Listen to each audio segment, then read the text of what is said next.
हाँ भाई, wave start करना था आज, है ना? हाँ भाई, ठीक है, ओके गुड। अच्छा, मैं उम्मीद कर रहा हूँ कि आपको SHM बेसिक आता होगा, है ना? ठीक, तो क्या कह रहे हैं?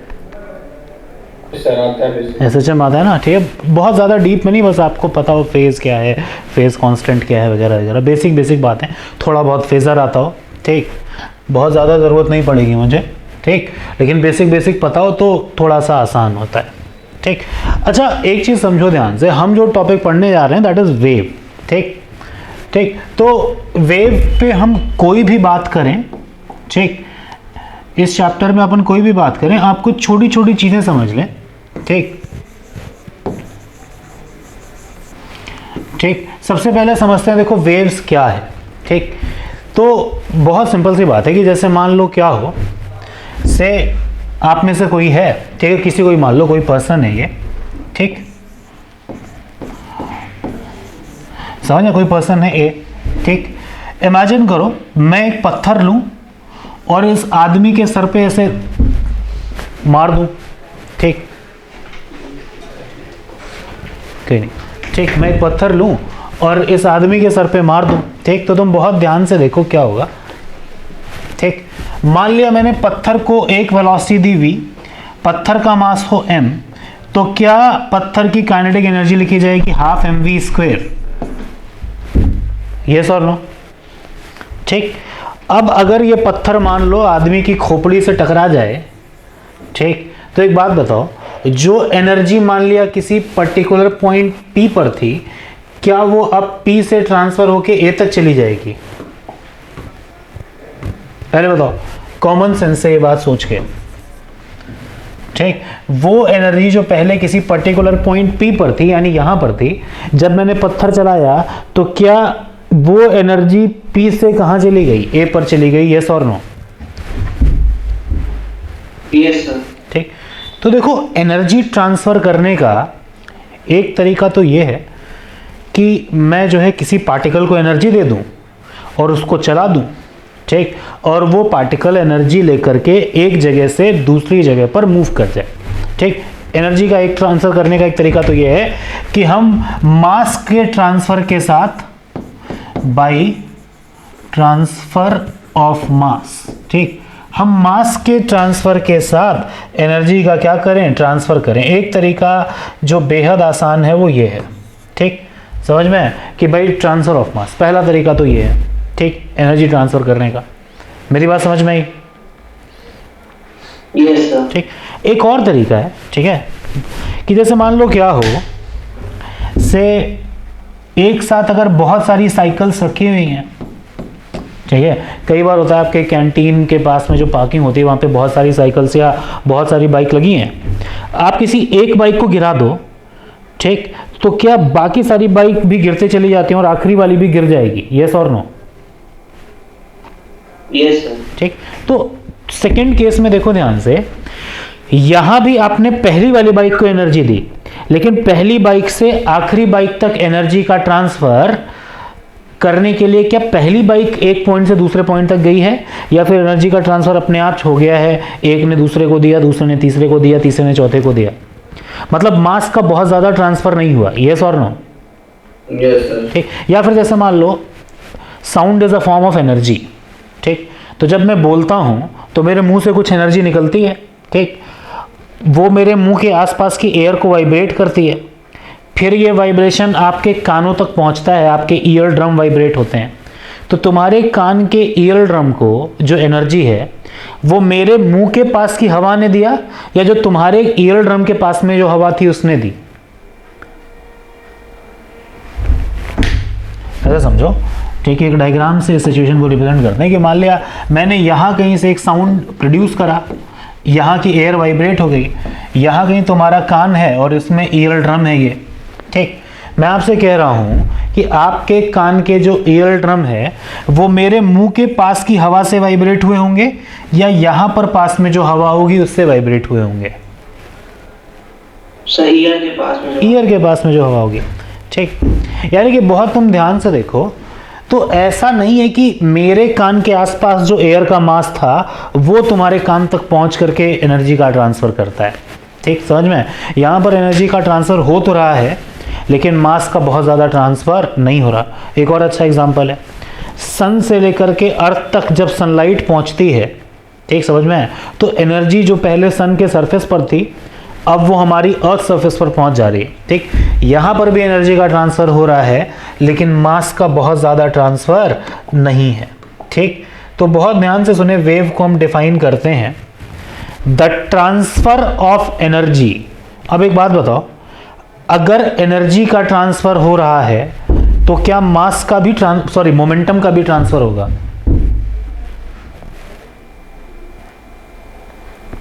अरे एक बात बताओ, एनर्जी एक जगह से दूसरी जगह गई तो क्या मोमेंटम भी एक जगह से दूसरी जगह चला गया? Yes, sir. है ना? Yes, sir. तो हम, है ना, सो सुने ध्यान से, हम क्या डिफाइन करते हैं, the transfer of energy and momentum between two points. मान लिया एक पॉइंट है ए और दूसरा पॉइंट है बी, मैं ए से लेकर के बी तक energy as well as momentum का ट्रांसफर कर दूं जिसमें मास का बहुत ज़्यादा ट्रांसफ़र ना हो। ठीक है, समझ में है? Is called wave. That is the transfer of energy and momentum between two points without transfer of mass is called wave. ठीक, the transfer of energy and momentum between two points without transfer of mass, without transfer of mass is called wave। क्या मेरी ये बात समझ में आई? Yes, sir. ठीक, ये बहुत बेसिक सी बात है कि एनर्जी का एक ऐसा ट्रांसफर जिसमें से मास का बहुत ज़्यादा ट्रांसफर ना हो। हाँ, समझ में आई बात? Is called wave. पहले बताओ, ये बात क्लियर हो गई? ठीक, समझ में? अब वेव कई तरह की हो सकती हैं। ठीक है, जैसे तुम पानी में पत्थर डाल दो, तो पानी में जब तुम पत्थर डालोगे तो तुम देखो आसपास का जो पानी है वो वाइब्रेट करता है खास पैटर्न में, है ना? अगर आप पानी में पत्थर डालें तो आप देखेंगे कि पानी में जो है कंसेंट्रिक सर्कल्स बनने शुरू हो जाते हैं, है ना? पानी में कंसेंट्रिक सर्कल्स ऐसे बनने शुरू हो जाते हैं। ठीक, मतलब क्या है कि तुमने पत्थर डाला, इसने आसपास के पानी को वाइब्रेट कराया, उसने अपने आसपास के, फिर उसने अपने आसपास के, इस तरीके से ये एनर्जी का ट्रांसफर होता चला गया और सर्कल बड़ा होता गया। यस और नो? Yes, sir. है ना? ठीक, समझ में? तो एक चीज़ तो ये हो गई कि भाई जब भी कभी वेव ट्रांसफर होगी तो मतलब वहाँ पर एनर्जी का ट्रांसफर हो रहा है, पहली बात। ठीक, अब दूसरी बात समझो ध्यान से यहीं पर। ठीक, टेक्निकल टर्म्स एंड डेफिनेशंस पे आऊँगा, पहला लेक्चर है, बेसिक बातें होंगी सारी, इसलिए बहुत ढंग से समझो। ठीक, अब एक बात बताओ, जैसे तुमने पानी में पत्थर डाला है, ठीक, तो जो पत्थर डालने के बाद जो पानी में वेव जनरेट हो रही है वो सर्कुलर है। यस और नो? है ना? ऐसे ही सोचो, अगर तुम्हारे पास एक रस्सी होती, रोप होती, और उस रोप को तुम अगर मूव करा करके उस पर वेव जनरेट करते, ठीक है, तो क्या वो कुछ इस तरह की होती? Yes, sir. है ना? ठीक, तो ये बिल्कुल क्लियर सी बात है कि वेव का शेप किसी भी तरह का हो सकता है। समझ में आई बात? वेव का शेप किसी भी तरह का हो सकता है, डिपेंडिंग ऑन कि हम कौन से वेव की स्टडी कर रहे हैं। ठीक है, समझ में? या फिर उसमें एनर्जी किस तरीके से ट्रांसफर हो रही है। ठीक, तो शेप ऑफ वेव हमें देखना है, लेकिन हम इसको थोड़ी देर बाद देखेंगे। कुछ और छोटी छोटी चीज़ें समझ लेते हैं वेव से जुड़ी हुई। तो पहली चीज़ तो ये समझ में आ गई, the transfer of energy and momentum between two points without transfer of mass is called wave. ठीक, अब एक चीज़ देखो ध्यान से कि मान लिया तुमने किसी मीडियम में वेव चला दी, ठीक, समझ में? तो तुम नोटिस करो कि जैसे मान लो इस पर्टिकुलर मीडियम में, इस पर्टिकुलर कमरे में आपको दो तरह की वेव्स पता चल रही होंगी। पहला, एक जो मैं बोल रहा हूं दैट इज साउंड वेव, है ना? That is sound wave.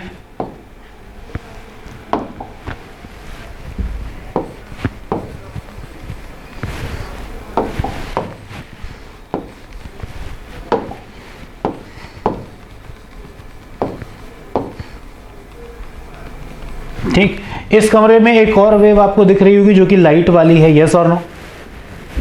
ठीक, that is light Yes. Wave, है ना, दैट इज लाइट वेव। एक तरह की इलेक्ट्रोमैग्नेटिक वेव होती है, अभी जल्दी से इस बारे में भी थोड़ी सी बात कर लेंगे। ठीक, लेकिन अगर तुम बहुत ध्यान से देखो तो साउंड वेव एक ऐसी वेव है जिसको चलने के लिए मटीरियल मीडियम की ज़रूरत है। जिसको चलने के लिए किसकी ज़रूरत है? मटीरियल मीडियम, है ना, मटीरियल मीडियम की ज़रूरत है। ठीक, वही लाइट वेव ऐसी है, अगर ऑब्जर्वेशन के बेसिस पे बात करें तो इसको चलने के लिए कोई मीडियम नहीं चाहिए, है ना, नो मीडियम इज रिक्वायर्ड। ठीक, समझ में है? तो अब एनर्जी के ट्रांसफर के लिए या फिर वेव के ट्रांसफर के लिए एक चीज फिर से समझ लो, जब मैं बोलता हूं वेव चल रही है तो वेव में कौन चल रहा है? एनर्जी चल रही है, यस और नो? वेव में कौन चल रहा है? एनर्जी चल रहा है, ये बात समझ में आई? ठीक, तो वेव के ट्रांसफर के लिए या एनर्जी के ट्रांसफर के लिए एक ही बात है। ठीक, अब सिंपल सी बात है, देखो अगर वेव को ट्रांसफर करना हो या फिर वेव के थ्रू एनर्जी का ट्रांसफर करना हो और अगर मुझको मटेरियल मीडियम की ज़रूरत है तो उस वेव को अपन बोलते हैं मैकेनिकल वेव। क्या बोलते हैं? Mechanical wave. ठीक, तो वेव्स को मेनली दो हिस्सों में हम बांट के पढ़ते हैं। ठीक, पहली कहलाएगी मैकेनिकल। तुम क्यों नहीं है इस बारे में बात करेंगे अगले साल जब आप इलेक्ट्रोमैग्नेटिक वेव पढ़ेंगे तो। ठीक है, समझ में आया? ठीक, कुछ बातें मैं ज़रूर बता दूंगा। हाँ, यही लास्ट साल है सर। अच्छा हाँ, क्लास तो ईएम वेव्स में पढ़ा नहीं है क्या तुम लोगों ने? सर याद है थोड़ा थोड़ा। हाँ, अच्छा एक बात सुनो, देखो जो लाइट वेव है ना बेसिकली इलेक्ट्रिक फील्ड और मैग्नेटिक फील्ड से मिलकर के बनी होती है, यस और नो? Yes sir. अब एक बात बताओ, क्या इलेक्ट्रिक फील्ड और मैग्नेटिक फील्ड इंड्यूस कराने के लिए तुम्हें मटेरियल की जरूरत है या वो वैक्यूम में भी हो सकता है? मान लो मेरे को इलेक्ट्रिक वैक्यूम में भी हो सकता है ना। तो एक लाइट तो इलेक्ट्रिक फील्ड और मैग्नेटिक फील्ड से मिलकर के बनी है ना, तो इलेक्ट्रिक फील्ड और मैग्नेटिक फील्ड को प्रोपेगेट कराना हो, चलाना हो, समझ में आई बात, तो उसके लिए आपको मटेरियल मीडियम की कोई जरूरत नहीं है। मेरी बात समझ में आई? और वहीं जो ऑर्डिनरी वेव है, जैसे अब साला साउंड चलाना है, अब हमारे साउंड चलाना हो तो साउंड चलाने के लिए आपको एयर का वाइब्रेशन कराना जरूरी है ना। जब तक एयर वाइब्रेट नहीं होगी तब तक साउंड नहीं चल पाएगा। समझ में आया? तो कुछ तरह के वेव्स ऐसे होते हैं जिनको चलने के लिए यू रिक्वायर मटेरियल मीडियम। समझ में आया? जैसे साउंड है, पानी पे चलने वाली वेव है, वो स्ट्रिंग में जो वेव आप पढ़ेंगे, ठीक, समझ में आया?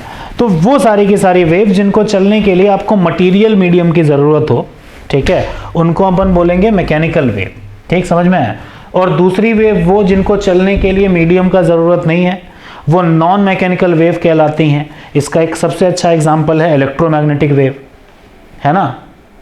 इलेक्ट्रोमैग्नेटिक वेव्स को चलने के लिए आपको मटेरियल मीडियम की कोई ज़रूरत नहीं है। समझ में आया? क्यों नहीं है? समझ में आया? क्योंकि वो किससे मिलकर के बनी है? इलेक्ट्रिक फील्ड और मैग्नेटिक वेव। ठीक, तो चलो थोड़ा सा जल्दी जल्दी से इनके बारे में बात कर लेते हैं। पहला मैंने बोला मैकेनिकल वेव,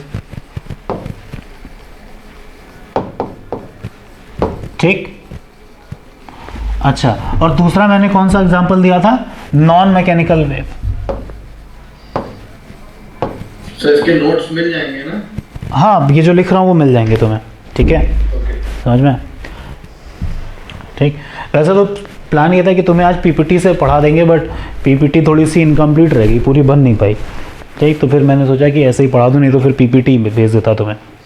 ठीक, खैर, मैकेनिकल वेव है, नॉन मैकेनिकल वेव। ठीक, तो मैकेनिकल वेव की खास बात क्या थी, जल्दी बता दो। मैकेनिकल वेव की पहली खास बात यह है रिक्वायर मटेरियल मीडियम, यस और नो? Yes sir. ठीक, इनको चलने के लिए कोई मटेरियल मीडियम नहीं चाहिए, नो मटेरियल इज रिक्वायर्ड। ठीक है, समझ में? वैसे कोशिश करें कि साथ में नोट डाउन करते रहें, ठीक, छोटी छोटी चीज़ें। ठीक, एक को चलने के लिए यू रिक्वायर मटेरियल मीडियम और दूसरे को चलने के लिए मटेरियल मीडियम का कोई ज़रूरत नहीं है। पहली बात तो ये क्लियर हो गई। दूसरी बात समझो ध्यान से, कि जैसे ये जो मैकेनिकल वेव है, ठीक है, समझ में आया, ठीक, इसमें जो है पार्टिकल थोड़ा बहुत वाइब्रेट करेगा, समझ में आया, जबकि जो नॉन मैकेनिकल वेव होगी जनरली इलेक्ट्रिक और मैग्नेटिक फील्ड से मिलकर के बनी होती है, तो वहाँ पर वो ऑसिलेट करती हैं। मतलब मैकेनिकल वेव में कौन ऑसिलेट करता है? पार्टिकल ऑसिलेट करता है, ठीक, और यहां पर कौन ऑसिलेट करता है? Electric and magnetic field oscillate करते हैं। ये बात समझ में आई? ठीक, जो इनकी रफ्तार होती है मैकेनिकल वेव की बहुत ज़्यादा नहीं होती, ठीक, समझ में आया, लेकिन नॉन मैकेनिकल वेव की रफ्तार बहुत ज़्यादा होती है। आपने सुना होगा 3 × 10⁸ मीटर पर सेकेंड, यस और नो? Yes sir. है ना, ठीक है। तो ये कुछ फंडामेंटल डिफरेंसेस हैं मैकेनिकल वेव और नॉन मैकेनिकल वेव में, ठीक। नॉन मैकेनिकल वेव में जो मेजर कैटेगरी है वेव्स की वो है इलेक्ट्रोमैग्नेटिक वेव्स, और एक वेव और होती है नॉन मैकेनिकल की कैटेगरी में, शायद आपने नाम सुना हो, that are called matter wave. ऐसा कुछ आपने पढ़ा होगा क्लास 11th में भी, और मेरे ख्याल से क्लास 12th में भी मॉडर्न फिजिक्स में, है ना, कि जब भी कभी कोई चीज़ चलती है तो उससे एक खास तरह की वेव एसोसिएट हो जाती है, known as matter wave, yes और नो? यस सर, है ना, ठीक है। सिग्निफिकेंट नहीं होती, दिखती नहीं। हाँ, एक्चुअली नहीं, हाँ, सिग्निफिकेंट नहीं होना गलत बात है, ठीक है, समझ में है। हाँ, वो दिखती नहीं है, ये बात सही है, ठीक है, समझ में है, लेकिन अब वो सिग्निफिकेंट है कि नहीं है, इस पर कभी आप हायर स्टडीज़ में पढ़ेंगे वो सिग्निफिकेंट है कि नहीं है, ठीक, समझ में है। पूरी फिजिक्स की एक ब्रांच है भाई इसको डील करने के लिए, क्वांटम फिजिक्स, ठीक, तो ऐसा नहीं है कि सिग्निफिकेंट नहीं है, ठीक, लेकिन हाँ, हम इनको नहीं पढ़ते हैं जनरली, ठीक है। तो मैटर वेव्स पे जुड़ी हुई बहुत सारी इन्फॉर्मेशन आज भी हमारे पास अवेलेबल नहीं है, ठीक है। तो ये तो सिंपल सी बात है कि इस चैप्टर में जो हमारा पूरा का पूरा मेन फोकस है वो मैकेनिकल वेव्स पर है, ठीक। हाँ, ये अलग की बात है कि स्टार्टिंग का पहला लेक्चर या फिर दूसरे लेक्चर का भी आधा हिस्सा, लगभग 1.5 लेक्चर कॉमन होगा, किसी भी तरह की वेव के लिए होगा, तो उसको बहुत ढंग से समझेंगे, ठीक। रेफरेंस भले ही मैकेनिकल वेव लूंगा, लेकिन आप माने हर टाइप की वेव पर ये बातें इस्तेमाल हो सकती हैं। पहले तो ये समझ में है? Yes sir. ठीक है। अब एक चीज और देखो ध्यान से, तुम जब भी कभी वेव चलाते हो, ठीक, समझ में, जैसे मान लिया तुमने रस्सा लिया है, रोप ली, और इस रोप पे तुम वेव चलाना चाहते हो, तो इमेजिन करो से अगर तुम अपना हाथ इस तरीके से मूव कराओ, ठीक, समझ में आया, तो तुम्हें अच्छे से पता है कि जो रोप में वेव बनेगी क्या वो कुछ ऐसे बनेगी, यस और नो?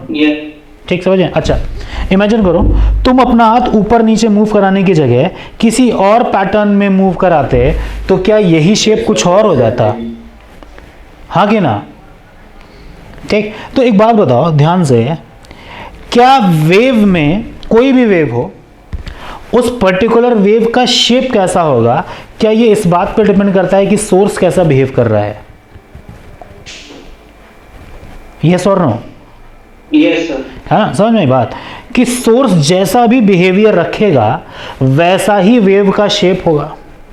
समझ में आई बात? फॉर एग्जांपल से मैं आपको एक अच्छा एग्जांपल देता हूं, से पानी के सेंटर पॉइंट पे तुमने पत्थर मारना शुरू किया, अगर पत्थर तुम रेगुलर इंटरवल्स पे मारते हो तो क्या ये जो पानी में सर्कुलर टर्न्स दिख रहे होंगे, क्या इनके बीच की दूरी फिक्स रहेगी? भाई मान लो तुमने सोचा मैं हर 2 सेकंड के बाद पत्थर मारूंगा, तो जो पहला टर्न होगा वो 2 सेकंड के बाद बना, फिर जो दूसरा सर्कल बनेगा वो फिर से 2 सेकंड के बाद बनेगा, जो तीसरा सर्कल बनेगा फिर से 2 सेकंड के बाद बनेगा, यस और नो? Yes sir. तो इमेजिन करो कि अगर मैं रेगुलर इंटरवल्स पर पत्थर मारता जाऊं तो जो भी इसमें सर्कुलर टर्न्स बन रहे होंगे, क्या ये एक पर्टिकुलर पैटर्न में ही तो बनेंगे? अगर मैं फिक्स इंटरवल की जगह इर्रेगुलर इंटरवल पे पत्थर मारूं, एक पत्थर मारा, ठीक, समझ में आया, बड़ा सा टर्न फैलते फैलते हो गया, उसके 10 सेकंड के बाद दूसरा पत्थर मारा तो टर्न इतना बड़ा बना, और अभी इमेजिन करो अभी ये टर्न बना ही था तब तक एक और पत्थर मार दिया, तो क्या तुरंत एक और टर्न यहां बन जाएगा? यानी कि पहले जो एक रेगुलर इंटरवल पे पत्थर मारने पर एक सिमेट्रिक वेव फॉर्म दिख रहा था, क्या अब वो कुछ और दिखने लगेगा? जो इसमें टर्न्स बन रहे होंगे उनके बीच की दूरी कम ज़्यादा होने लगेगी। Yes sir. है ना? ठीक। तो मैं आपसे बस ये कहना चाहता हूँ कि कैसी भी वेव हो, कैसा भी शेप हो, ठीक है, समझ में आया, उसमें जो भी वेव का शेप होता है, समझ में आई बात, क्या वो इस बात पर डिपेंड करता है कि सोर्स पार्टिकल का बिहेवियर कैसा है, या सोर्स पार्टिकल किस तरीके से एनर्जी का ट्रांसफर कर रहा है, यस और नो? ठीक है, समझ में? तो एक छोटा सा पॉइंट लिख लें, shape of wave depends on source particle. Shape of wave depend on oscillation of source particle. Shape of wave depends on oscillation of source particle. Shape, जो इंपॉर्टेंट बातें हैं खुद से नोट डाउन करते रहें। Shape of wave depends on oscillation of source particle. ठीक, ये एक चीज बहुत इंपॉर्टेंट है। ठीक, समझ में? चलो, अब बहुत सिंपल सी बात है, देखो ध्यान से। वेव्स कैसे भी हों, चाहे वो मैकेनिकल हो या वो नॉन मैकेनिकल हो, जब भी कभी वो चलेंगी तो क्या एनर्जी का ट्रांसफर होगा? Yes sir. है ना? ठीक है, ठीक। तो अब किसी भी वेव में एनर्जी के ट्रांसफर का कारण यह है कि हर पार्टिकल ऑसिलेट कर रहा है, यस और नो? हर पार्टिकल क्या कर रहा है? ऑसिलेट कर रहा है। जैसे मान लिया मैंने एक रस्सा लिया, ठीक, मैंने क्या करा, एक रस्सा लिया, ठीक, मैंने एक रोप ली, समझ में आई बात, से यहां कहीं वहां बांध दी उस एंड पे। इमेजिन करो अगर मैं क्या करूं, इस पार्टिकल को वाइब्रेट कराऊं, इस पार्टिकल को वाइब्रेट कराऊं, मतलब इस पार्टिकल को हम पहले ऊपर लाएं, फिर नीचे लाएं, फिर हम नीचे ले आएं, तो क्या इसका वन साइकिल पूरा होता है? ठीक। तो जब भी कभी मैं इस पार्टिकल को ऐसे ऊपर ले जाऊंगा तो क्या इसमें एक वेव कुछ इस तरीके की सेट हो जाएगी? हर पार्टिकल पहले ऊपर जाएगा, फिर नीचे जाएगा, फिर ऊपर जाएगा, फिर नीचे जाएगा, फिर ऊपर जाएगा, फिर नीचे जाएगा, यस और नो? Yes sir. ठीक, यानी कि सोचो अगर मैं सोर्स पार्टिकल को सिर्फ एक बार ऊपर नीचे मूव कराऊं तो इस रोप में मौजूद कोई भी पॉइंट क्या सिर्फ एक बार ऊपर नीचे होगा? है ना? Yes sir. है ना? मैंने रस्सा लिया, हाथ में पकड़ के उस रस्से को एक बार ऊपर से नीचे ले आया, तो क्या उसमें जो भी लूप बनेंगे पूरे रस्से में, क्या सिर्फ एक ही बार ऊपर नीचे होंगे? है ना? और अगर मैं यही प्रोसेस बार बार करता रहूं तो क्या हर पार्टिकल रोप में बार बार ऊपर नीचे होता रहेगा, यस और नो? यस सर, जैसे सोर्स होगा। जैसे सोर्स होगा। यानी कि सोचो ध्यान से, मैं ये बताना चाह रहा हूं कि ये जो मैंने वेव बनाया है, ये इस वेव की परमानेंट फोटो है, मतलब, या फिर किसी टाइम टी पर लिया गया पिक्चर है इसका? टाइम टी पर। टाइम टी पर। मतलब ये जो रोप है सीधी, ये जरूरी नहीं है कि हमेशा येलो वाले ही शेप में रहे। ऐसा हो सकता है कि किसी पर्टिकुलर टाइम पे ये पार्टिकल ऊपर चला जाए, किसी पर्टिकुलर टाइम पे यही पार्टिकल नीचे चला जाए, यस और नो? Yes sir. क्लियर है? ठीक, समझ में? एक्चुअली सर जो सोर्स की एनर्जी हम लोग निकाल देते हैं सर, वही पूरी रोप पे हाँ। डिस्ट्रीब्यूट होती है। हाँ, पूरे उस पर डिस्ट्रीब्यूट होती है। उन सब पे बाद में बात करेंगे, ठीक है, समझ में आया? अभी बिल्कुल एक एक करके बात समझते हैं, तुम्हें खुद से फील होने लगेगा। ठीक, यानी कि सोचो हुआ क्या, मैं इस रूप में कुछ पॉइंट्स मार्क कर दूं, ठीक, से मैंने एक पॉइंट मार्क कर दिया ए, एक पॉइंट मार्क कर दिया बी, एक पॉइंट मार्क कर दिया सी, एक पॉइंट मार्क कर दिया डी। ठीक, तो हुआ क्या होगा, ध्यान से सुनना, सोर्स से पहले एनर्जी ए तक पहुंची होगी तो ए ऊपर नीचे हो जाएगा, फिर ए से एनर्जी और आगे बढ़ेगी बी तक पहुंचेगी, फिर बी ऊपर नीचे होगा, फिर बी से एनर्जी और आगे बढ़ेगी सी तक पहुंचेगी, सी ऊपर नीचे होगा, यस और नो?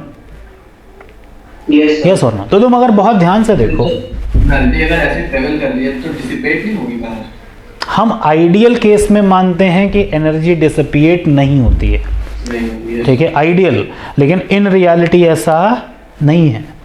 ठीक है, रियलिटी में एनर्जी फैलती भी है, एनर्जी का लॉस भी होता है, लेकिन लॉसेस हम कंसीडर नहीं करते हैं।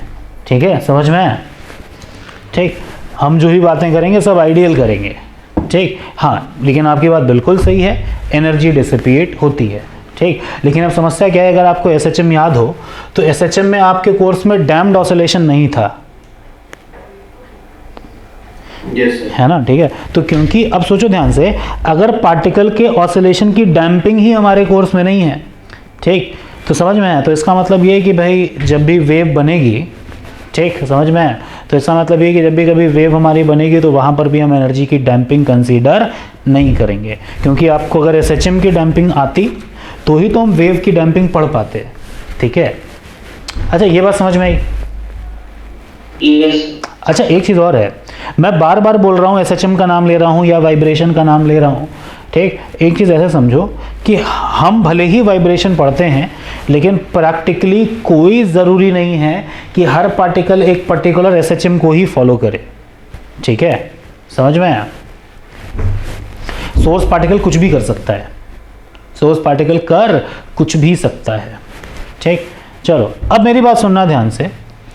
इस पर्टिकुलर स्ट्रिंग के एग्जाम्पल में अगर तुम बहुत ध्यान से देखो तो पार्टिकल ऊपर नीचे मूव कर रहा है, ठीक, लेकिन जो एनर्जी का ट्रांसफर है वो इस डायरेक्शन में है, यानी कि perpendicular to vibration of particle है, यस और नो? Yes sir. ठीक, तो एनर्जी जिस डायरेक्शन में जाती है, मतलब वेव उस डायरेक्शन में जा रही है, ठीक। तो वेव जिस भी डायरेक्शन में ट्रेवल कर रही हो उसे अपन बोलते हैं direction of propagation, direction of propagation, ठीक, समझ में। अब एक चीज बहुत ध्यान से सुनना कि जब भी कभी इंडिविजुअल पार्टिकल्स वेव की परपेंडिकुलर डायरेक्शन में वाइब्रेट करें तो इस तरह की वेव को बोलते हैं ट्रांसवर्स वेव। क्या बोलते हैं? Transverse wave. स्ट्रिंग में जो वेव बनती है वो ट्रांसवर्स वेव होती है, ठीक, ट्रांसवर्स वेव। ट्रांसवर्स वेव समझ में आया? ट्रांसवर्स वेव समझ में आया क्या है? Yes sir. ठीक, ट्रांसवर्स वेव एक ऐसी वेव है जिसमें individual particles direction of propagation के परपेंडिकुलर डायरेक्शन में ऑसिलेट करें या वाइब्रेट करें, या that is the wave in which individual particles vibrate in the direction perpendicular to direction of propagation of wave is called transverse wave, is called transverse wave। समझ में आया? transverse wave।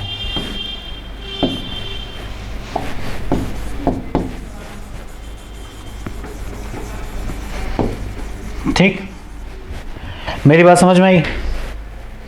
ठीक, Yes, तो एक तरीका तो ये है वेव चलाने का कि पार्टिकल्स परपेंडिकुलर मूव करें और वेव सीधा जाए, दैट इज ट्रांसवर्स वेव।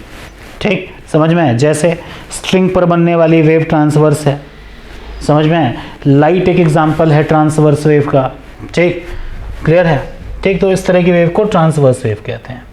ठीक, सेकेंड कैटेगरी है, ठीक, जिसमें पार्टिकल्स आगे पीछे वाइब्रेट हों। जैसे मान लो क्या हो, से अभी सिर्फ एग्जांपल दे रहा हूं, जब प्रेशर वेव पढ़ाऊंगा या साउंड वेव पढ़ाऊंगा, अगर टाइम रहा तो वहां पर डिटेल में बात करेंगे। ठीक, कि जैसे मान लो क्या हो कि मैं इसमें एक पिस्टन लगा दूं और पिस्टन को एक ऐसा झटका दे दूं, तो जैसे ही मैं पिस्टन को एक झटका दूंगा, जर्क दूंगा, तो क्या यहां के आसपास की एयर दब जाएगी? बताओ, जैसे ही झटका दूंगा तो क्या अपने आसपास की एयर को ये दबा देगा? यस और नो? Yes sir. अब अच्छे से जानते हो कि भाई अगर कहीं पर हाई प्रेशर हो जाए, ठीक, मान ले यहाँ कहीं आसपास की एयर आकर के इकट्ठा हो जाए, तो पक्की बात है ना बगल में लो प्रेशर बना होगा, यस सर। है ना? Yes sir. तो सिंपल सी बात है, बगल में लो प्रेशर बना होगा। ठीक, अच्छा, सर तो यहाँ दब जाएगी, तो हाँ। आगे कैसे लो प्रेशर होगा सर, ये बात नहीं समझ आया। इमेजिन करना, एक सीट पर 4 बच्चे बैठे हैं, ठीक, राम श्याम सीता गीता, ठीक, समझ में आया? ये समझ में आया? मैंने क्या करा, राम को ऐसे धक्का दे दिया, ठीक, समझ में आया? राम मान लिया यहां चिपक गया कहीं इधर, ये बात समझ में आई? तो इमेजिन करो, अगर ये दो पार्टिकल्स एक दूसरे के पास पास में आ जाएं, ठीक है, दो लोग थे, चार लोग बैठे थे, दो को चिपका दिया, तो क्या बाकी दो को ऐसे फैल के बैठने की जगह मिल जाएगी? Yes sir. Particles equal space में है, अगर मैं दो को चिपका दूं झटके से, तो क्या बाकी दो को ऐसे फैल के बैठने की जगह मिल जाएगी? यस और नो? ठीक है, तो ऐसे समझो कि जब यहां पर कुछ नहीं था, से कोई जर्क वर्क नहीं दिया था, तो क्या एयर पार्टिकल्स के बीच में एक फिक्स स्पेस रहा होगा? यस और नो? अब एयर तो हाईली कंप्रेसिबल होता है, तो मैं इसको जैसे ही दबाऊंगा तो क्या झटके के कारण दो पार्टिकल्स आसपास आ जाएंगे? अरे कैसे है यार, एक बात बताओ, ये है अर्थ, ठीक, अर्थ पे जब सनलाइट पड़ती है इक्वेटर पे, तो यहां से गैस पोल्स की तरफ मूव करने लगती है, तो क्या इक्वेटर पे लो प्रेशर एरिया और पोल पर हाई प्रेशर एरिया बन जाता है? Yes sir. हाँ, बस ऐसा ही है कि जैसे ही तुम यहां पर एक जर्क दोगे तो जो पार्टिकल्स हैं वो दब जाएंगे।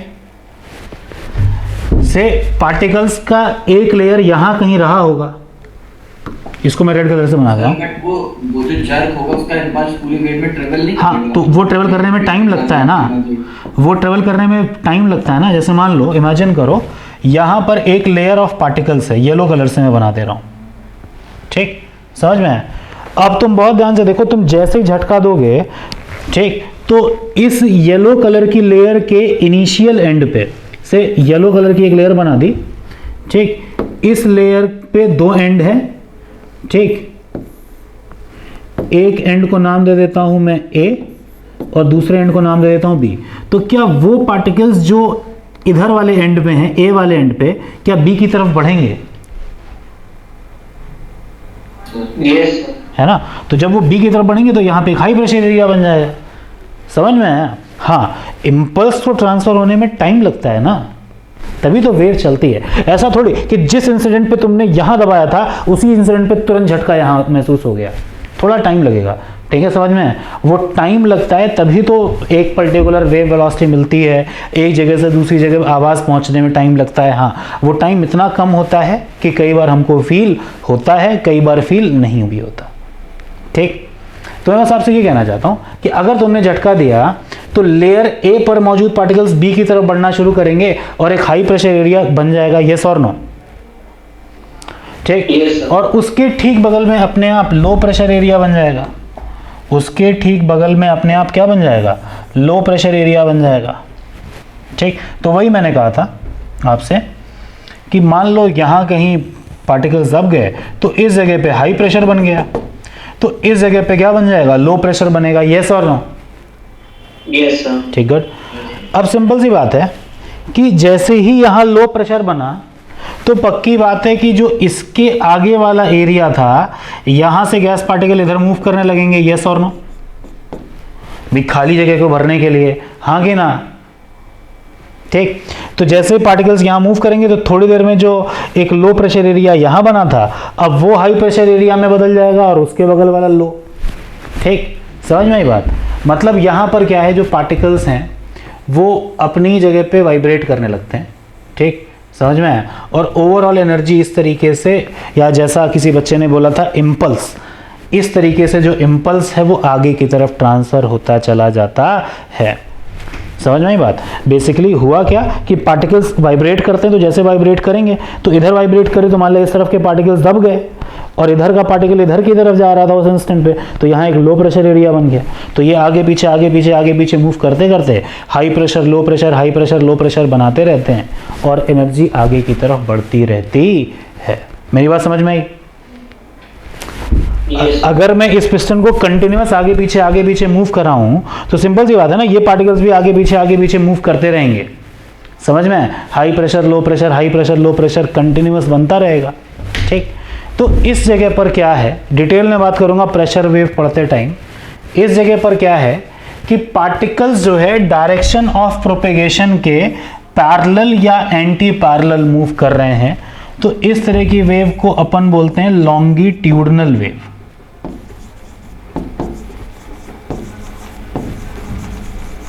ठीक, याद रखें अभी जो डिस्कशंस होंगे वो कॉमन होंगे, ट्रांसवर्स के लिए भी, लॉन्गिट्यूडनल के लिए भी, इलेक्ट्रोमैग्नेटिक के लिए भी।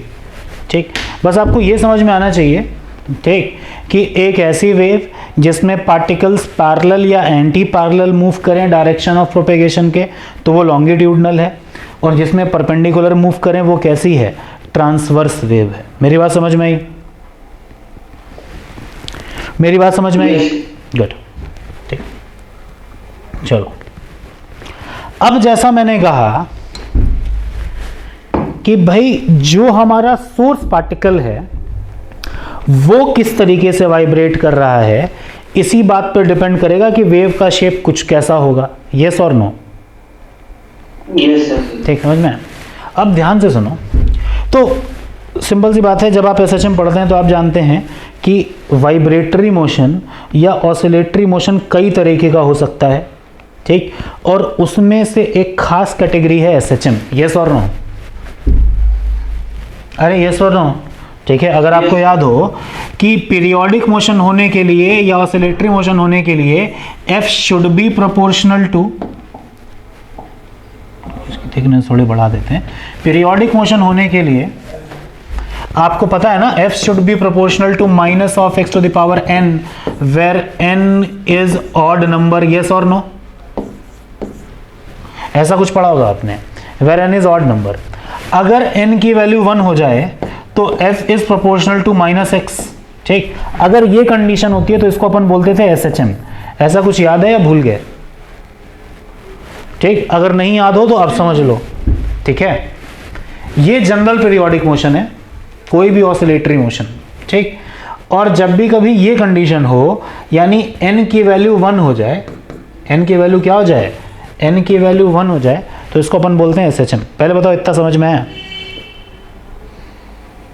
अरे इतना समझ में है, ठीक है। तो इमेजिन करो अगर सोर्स पार्टिकल एसएचएम करने लगे तो क्या बाकी के पार्टिकल्स भी एसएचएम करना शुरू कर देंगे? Yes sir. समझ में आया? तो इस पर्टिकुलर केस में एक खास तरह की वेव बनती है।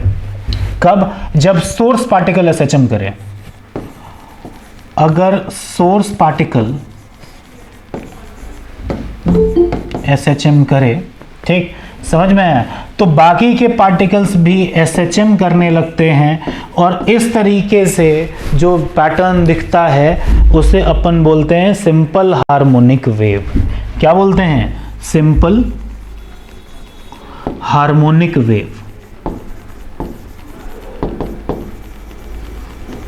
ठीक है, हमारे कोर्स में जो भी वेव्स अपन पढ़ते हैं, चाहे वो ट्रांसवर्स वेव हो स्ट्रिंग में, चाहे वो साउंड वेव हो, ठीक है, समझ में है, या फिर चाहे आपकी इलेक्ट्रोमैग्नेटिक वेव्स हो, ठीक है, समझ में है, वो सब सिंपल हार्मोनिक वेव्स की कैटेगरी में आएंगी। यहाँ पर जो सोर्स पार्टिकल होगा वो एसएचएम कर रहा होगा। यस और नो? समझ में? ठीक, लेकिन फिर से मैं कह रहा हूँ, कोई ज़रूरी नहीं है कि ऐसा ही हो। एक आध केस मैं तुम्हें बता दूंगा क्वेश्चंस के फॉर्म में। ठीक, समझ में? वेव हमेशा सिंपल हार्मोनिक हो ऐसी बिल्कुल गारंटी नहीं है। मतलब सोर्स पार्टिकल हमेशा एसएचएम करे इसकी कोई गारंटी नहीं है। ठीक है, समझ में? हाँ, अगर वो एसएचएम कर रहा है, ठीक, तो जो वेव बनेगी वो सिंपल हार्मोनिक वेव बनेगी। ठीक है, मेनली हमारे कोर्स में यही है। ठीक, कुछ एग्जाम्पल्स इसके अलावा भी आते हैं, वो मैं करवा दूंगा। पहले बताओ कि मेरी बात समझ में आई है? यस। ठीक, तो ज़रा जल्दी जल्दी कुछ एसएचएम से जुड़ी हुई बातें कर लेते हैं। ठीक ठीक, चलो, एसएचएम, कोई भी पार्टिकल अगर एसएचएम करे, ठीक, मैं एक्सिस बना देता हूँ। कोई भी पार्टिकल अगर एसएचएम करे, ठीक, से पार्टिकल का एसएचएम वाई एक्सिस पे हो रहा है। ठीक, पार्टिकल का एसएचएम किस पे हो रहा है? वाई एक्सिस पे हो रहा है। ठीक, ये है मीन पोजीशन। ठीक, मीन पोजीशन से पार्टिकल ऊपर गया नीचे आया, ऊपर गया नीचे आया, लाइक दिस। इस तरीके से इसका मोशन है। ठीक, समझ में है? तो याद है जो मैक्सिमम डिस्प्लेसमेंट होता था वो एम्पलीट्यूड कहलाता था। यस और नो? Yes sir. ठीक, एक चक्कर पूरा होने में जो समय लगता था वो टाइम पीरियड कहलाता था। अरे यस और नो, गुड, समझ में। अच्छा अब सुनो ध्यान से, ठीक, सोर्स पार्टिकल के रिस्पेक्ट में सारी बातें करूंगा। फिलहाल एसएचएम सुन लो। मैक्सिमम डिस्प्लेसमेंट जो भी होगा पार्टिकल का वो कहलाएगा एम्पलीट्यूड, ठीक। एक चक्कर काटने में जो टाइम पीरियड, मतलब जो टाइम लगेगा दैट इज टाइम पीरियड, ठीक, समझ में। दूसरी बात, एक सेकंड में जितने चक्कर कट जाएंगे वो सारी की सारी क्या हो जाएगी, फ्रीक्वेंसी, यस और नो, वो क्या हो जाएगी, फ्रीक्वेंसी, ठीक, समझ में। अच्छा इसके एसएचएम की इक्वेशन लिखते थे, सुनना ध्यान से। y is equals to a sine omega T plus phi, yes और नो, ठीक। जहां पर सुनना ध्यान से, y क्या है, y है position of particle on y axis at any time t, yes और नो। यस बहुत ध्यान से सुन लो, इसी के रेस्पेक्ट में मैं सारी बातें करूंगा। ओमेगा के लिए टर्म होता था एंगुलर फ्रीक्वेंसी और ओमेगा लिखा जाता था 2πf, पुराना रिलेशन, अरे हाँ कि ना, यस सर। ठीक, गुड। एक रिलेशन और होता था क्या, 1/f is equals to time period, ठीक, समझ में आया। अच्छा, और फाई से क्या पता चलता था, t इज इक्वल्स टू 0 पर पार्टिकल की पोजीशन क्या है। फाई से हमें यह पता चलता था कि t इज इक्वल्स टू 0 पर पोजीशन, यस सर, इनिशियली कौन से, हाँ गुड, पार्टिकल कहाँ है, इनिशियल पोजीशन ऑफ पार्टिकल, ठीक, समझ में आया। बेसिकली अगर आपने जो नाम लिया है फेज, ये जो पूरा का पूरा टर्म है दैट इज फेज, है ना, यस सर, ठीक, दैट इज फेज। और ये जो फाई है that is called basically phase constant, है ना, यस सर, ठीक। चलो ये तो कहानी समझ में आ गई, बेसिक एसएचएम की है, ठीक। अब जैसा मैंने कहा, ध्यान से सुनना, कि कोई वेव है, ठीक है, वेव है, वेव समझने के लिए मैं एक स्ट्रिंग ले लेता हूं, ठीक। मान लो ये है हमारी स्ट्रिंग, एक रास्ता है, ठीक। अब मुझे पता है ध्यान से कि जो हमारा सोर्स पार्टिकल है, से ये पर्टिकुलर हमारा सोर्स है। तो मगर बहुत ध्यान से सुनो, अगर ये एसएचएम करे तो क्या स्ट्रिंग में मौजूद सभी पार्टिकल एसएचएम करेंगे, हाँ कि ना, गुड। अब एक बात बिल्कुल कॉमन सेंस से समझना, इस सोर्स पार्टिकल का एम्पलीट्यूड कितना होगा, क्या ये इस बात पर डिपेंड करता है कि मैं सोर्स पार्टिकल को कितनी एनर्जी देता हूं। भाई मीन पोजीशन पे जो भी एनर्जी होगी, क्या उसी के हिसाब से इसका एम्पलीट्यूड डिसाइड होगा। यस सर, बताएं, बाकी बच्चे बताएं, क्या ये बात समझ में आती है। यस सर, फिर से समझो, कोई भी एसएचएम है, ठीक, सुनना ध्यान से, कोई भी एसएचएम हो, तमाम, ठीक, मैं आपसे सिर्फ ये कह रहा हूं कि उस एसएचएम का एम्पलीट्यूड क्या इस बात पे डिपेंड करेगा कि मीन पोजीशन पर एनर्जी कितनी है पार्टिकल की। बताओ। अरे यार, एक स्प्रिंग है, बिल्कुल रिलैक्स है मीन पोजीशन पर, मैं इसको यहां पर जितनी ज्यादा एनर्जी दूंगा, क्या इधर ये उतना ही ज्यादा दबाएगी। यस सर, तो मेन पोजीशन पे जितनी ज्यादा एनर्जी दूंगा, क्या एसएचएम का एम्पलीट्यूड उतना ही ज्यादा मिलेगा। यस सर, बाकी बच्चे बताएं, क्या मेरी बात समझ पा रहे हैं। यस सर, है ना, ठीक है भाई। मेन पोजीशन पर पार्टिकल को जितनी ज्यादा एनर्जी दूंगा, समझ में आया, क्या एसएचएम का एम्पलीट्यूड भी उतना ही ज्यादा होगा उस पार्टिकल के। ट्रू और फॉल्स, सही बच्चे बताएं भाई। सिद्धार्थ, आर्यन, नियोनिका, यस सर, ठीक है यार। तुम लोग नाम अजीबो गरीब रख लेते हो यार। जस्ट आर्यन का क्या मतलब है।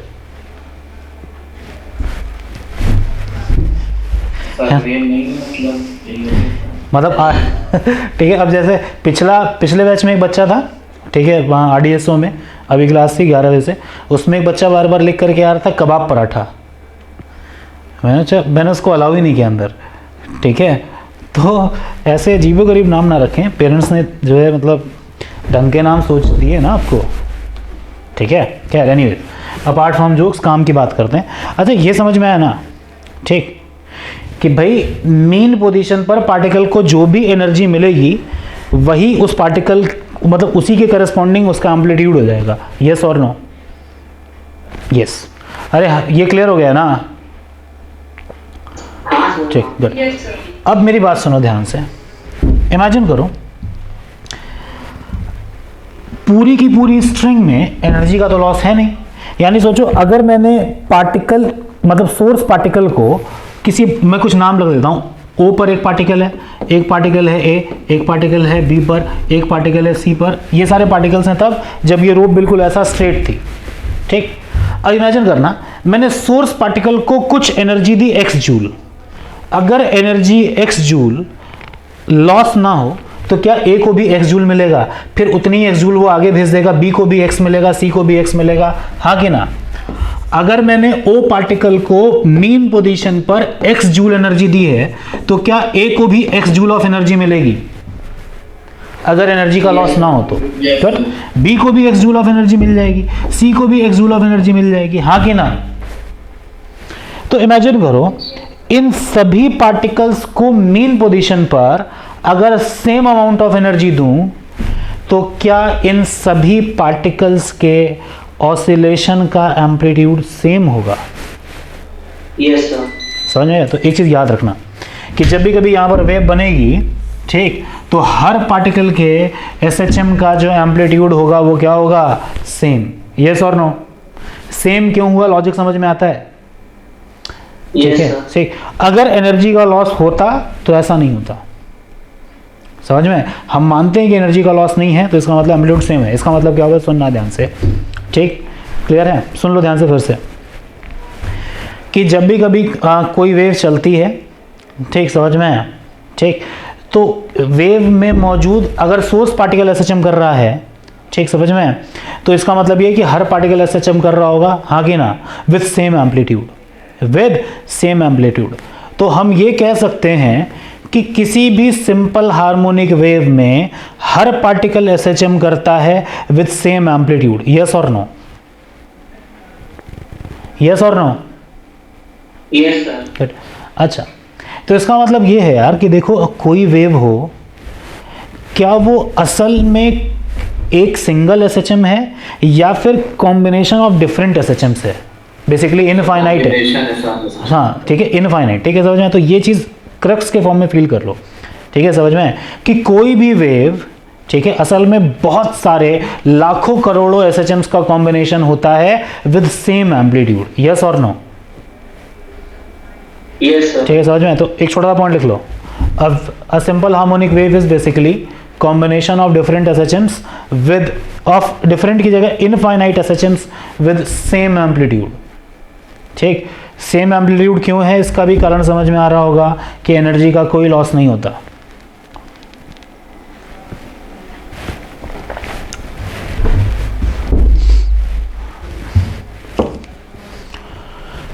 इतना समझ में है? Yes sir. ठीक, छोटी छोटी बातें नोट डाउन करते रहें अपनी लैंग्वेज में, ठीक है। चलो अब और सुनो आगे, ठीक। तो सुनना ध्यान से, यानी कि मुझे एक चीज पता चल गई, क्या? कि जो सोर्स पार्टिकल का एम्पलीट्यूड है वही सभी पार्टिकल्स का एम्पलीट्यूड होगा। यस और नो? Yes sir. गुड। अच्छा, जो सोर्स पार्टिकल की फ्रीक्वेंसी है, मतलब एक सेकेंड में जितनी बार सोर्स पार्टिकल ऊपर नीचे हो रहा है, क्या उतने ही मतलब उतने टाइम में हर पार्टिकल सेम तरीके से ऊपर नीचे होएगा? Yes sir. गुड, समझ में? तो जितने भी पार्टिकल्स हैं पूरी की पूरी स्ट्रिंग में, उन सभी की फ्रीक्वेंसी भी क्या होगी? सेम होगी, ठीक। समझ में आया? आया नहीं आया? ठीक, चलो ये दो बातें तो क्लियर हो गई कि जो भी सोर्स पार्टिकल की एम्पलीट्यूड एंड फ्रीक्वेंसी है वही क्या होगी? पूरे वेव के लिए होगी, ठीक है, वही पूरे वेव के लिए होगी। ठीक,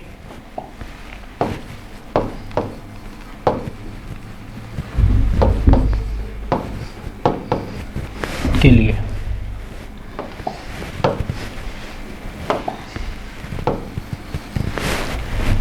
है ना। चलो आगे बढ़ते हैं यहाँ से। ठीक, अब सुनना ध्यान से।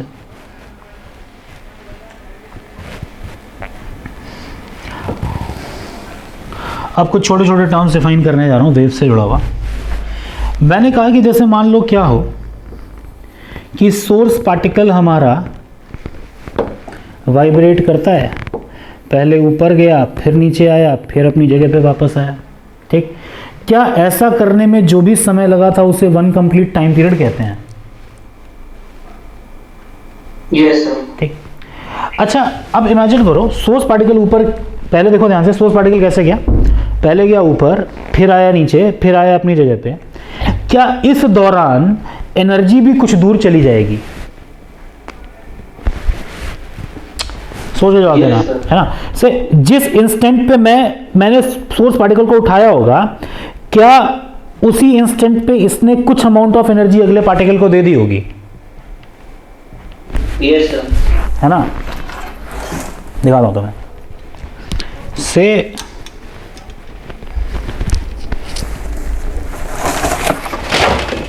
जैसे हाँ ये रोप है, ठीक समझ में। अब इस रोप में मैं ये सोर्स पार्टिकल लेता हूँ, इस सोर्स पार्टिकल को देखो, ये येलो एंड को देखना, सोर्स पार्टिकल। ठीक, जिस समय मैं इस येलो एंड को ऊपर की तरफ उठाने की कोशिश करूंगा, क्या उसी इंस्टेंट पे ये अपने बगल वाले पार्टिकल को भी एनर्जी दे देगा? हाँ कि ना? Yes sir. ठीक, तो यही एक बात है फील करने के लिए। ठीक, कि एनर्जी देगा कि मतलब थोड़ी सी जो भी सुनना ध्यान से, मैं जब इस पार्टिकल को ऊपर ले जा रहा हूं तो क्या मैं इसको लगातार एनर्जी दे रहा हूं?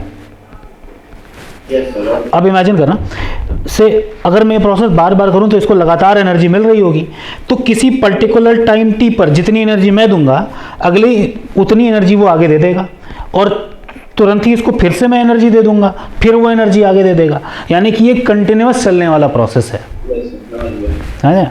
ठीक, अब एक चीज समझो ध्यान से, हाँ लेकिन एक चीज क्लियर है कि जितने देर में पार्टिकल एक पूरा चक्कर पूरा करेगा, क्या उतनी देर में एनर्जी कुछ दूर आगे चली जाएगी? Yes sir. समझ में आया? यहां से हम वेवलेंथ डिफाइन करते हैं, सुनना क्या, distance travelled by the wave. Distance travelled by the wave, wave से मेरा मतलब एनर्जी से है। ठीक है, distance travelled by the wave in one complete oscillation of particle. Particle के वन कंप्लीट ऑसिलेशन के दौरान वेव जितनी भी एनर्जी, मतलब एनर्जी जितनी दूर ट्रेवल कर जाती है, वो वेवलेंथ कहलाता है। समझ में आया? The displacement of energy during one complete oscillation of particle is called wavelength. समझ में आया? The displacement of energy in one complete oscillation of particle is called wavelength. ठीक है, समझ में आया? अब ये अलग की बात है कि हम कह देते हैं कि अगर पुरानी बातें याद हो, अगर स्ट्रिंग पे वेव चले तो याद है इसको बोल देते क्रेस्ट और इसको बोल देते ट्रफ, है ना। अब ये वापस से क्रेस्ट हो जाएगा। ठीक सर, मतलब जितने टाइम हम लोग सोर्स को एसएम करा दें पूरा कंप्लीट, हाँ वन टाइम पीरियड तक, हाँ।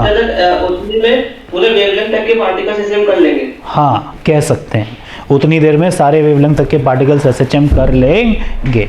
ठीक है, कर लेंगे, ये भी प्रूफ भी कर दूंगा। ठीक, परेशान ना हो। ठीक, ओके समझ में? ठीक, एक सेकंड फिर से बताएं क्या कहा था आपने? सर, मतलब एक सोर्स अगर एक टाइम पीरियड कंप्लीट कर ले सोर्स, तो सर वेवलेंथ तक के सारे पार्टिकल्स, क्योंकि एनर्जी ट्रांसफर हो जाएगी वहां तक, तो वो लोग भी एसएचएम कर नहीं, उनका उतना एसएचएम कोई ज़रूरी नहीं होगा ना, क्योंकि यहाँ से यहाँ तक एनर्जी ट्रांसफ़र होने में कुछ टाइम लगा होगा। से ध्यान से सुनना बिल्कुल। जितनी देर में पार्टिकल वन कंप्लीट ऑसिलेशन पूरा करे, यहां से यहां गया वापस गया, तो उतनी देर में क्या एनर्जी O से चल के A तक पहुंच पाएगी?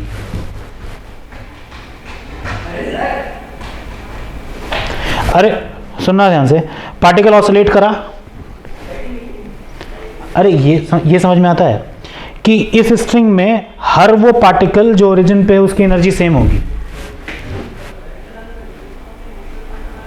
अरे हाँ के ना? Yes sir. है ना? अरे सिंपल सी बात है ना यार, मीन पोजीशन पर मौजूद सारे पार्टिकल्स की एनर्जी सेम होगी। ठीक, तो अब ये क्लियर है कि सिंपल सी बात है, अगर तुम बहुत ध्यान से देखो, ये पार्टिकल अगर ऊपर जा रहा है तो यहां पर मौजूद पार्टिकल नीचे जा रहा होगा।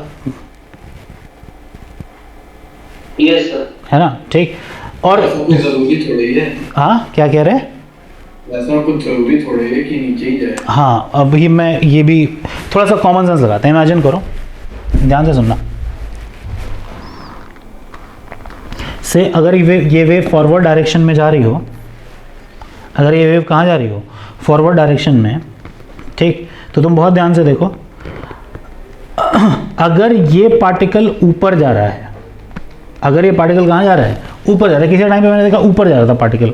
ठीक, समझ में? तो इसको मैं थोड़ी देर बाद बनाऊँ अगर, ठीक समझ में, तो किसी और कलर से बनाता हूँ। थोड़ा सा बहुत ध्यान से देखना, मैं इसी वेव को यहाँ से बनाता हूँ। ठीक, लॉजिकली।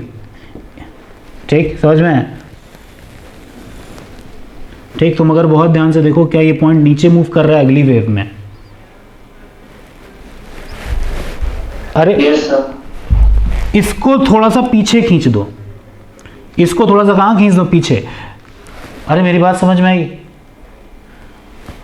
चलो छोड़ो, इसको ऐसे मत समझो।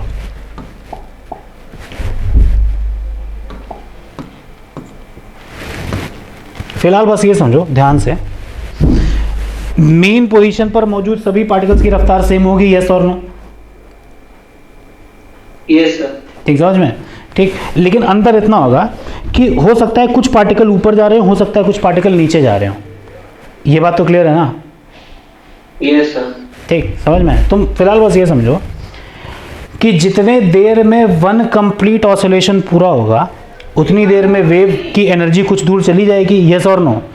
जितनी दूर जाएगी, समझ में, वही हमारा कहलाएगा वेवलेंथ, वही हमारा कहलाएगा वेवलेंथ, यस और नो? Yes sir. ठीक, समझ में? अब सुनो ध्यान से। ठीक, चलो, ठीक, वही कहलाएगा हमारा वेवलेंथ। ठीक, वेवलेंथ को लिखते हैं लैम्डा से, वेवलेंथ को लिखते हैं किससे? लैम्डा से। ठीक, सर मतलब वेवलेंथ तक के पार्टिकल्स कुछ एनर्जी एक्वायर करेंगे। हाँ, कुछ एनर्जी एक्वायर कर लेंगे, ये सही बात है। ठीक, समझ में? तो सिंपल सी बात है कि मान लो उतनी देर में एनर्जी ट्रेवल करती है लैम्डा, तो लैम्डा लिखा जा सकता है, मान लिया वेव चल रही है किसी वेलोसिटी v से, मतलब एनर्जी ट्रेवल कर रही है किसी रफ्तार v से, तो वेलोसिटी और एक चक्कर पूरा करने में लिया गया टाइम t, तो क्या lambda is equals to v into t लिखा जाएगा? पहले मुझे बताओ, ये समझ में आया? लैम्डा इज इक्वल्स, ठीक, चलो ये तो क्लियर हो गया, lambda is equals to v into t. ठीक, अब मैं कुछ 9-10th वाली डेफिनेशन पे आता हूं जो आप पुरानी क्लास में पढ़ के आए हैं। ऐसा क्यों बोलते हैं ये आगे प्रूफ हो जाएगा आपसे खुद से। ठीक, क्या यही है हमारी वेव? है ना? आप ध्यान से सुनना,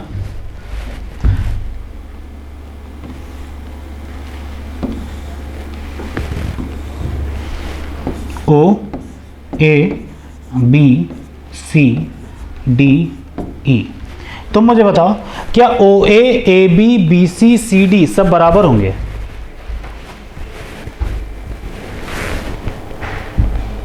अरे बेसिक ट्रिग्नोमेट्री, क्या O A B B C C D सब बराबर होंगे? Yes sir. है ना? ठीक, आप अब तक क्या पढ़ के आए हैं? आप अब तक पढ़ के ये आए हैं, distance between two consecutive crest और 2 consecutive trough is lambda, yes or no? Yes sir. ठीक, समझ में आया? ठीक, तो मुझे बताओ क्या ये भी लैम्डा ही होगा? Yes sir. ठीक, ऐसा क्यों कहते हैं ये मैं अभी बता दूंगा आगे। पहले मुझे बताओ ये समझ में आया? Yes sir. ठीक, गुड। ठीक है, lambda is equals to v t. ठीक, एक फॉर्मूला और हो सकता है, lambda is equals to v by f. ठीक, फिलहाल ये दो बातें याद रखना, that is the basic one. ठीक, समझ में आया? चलो, ठीक,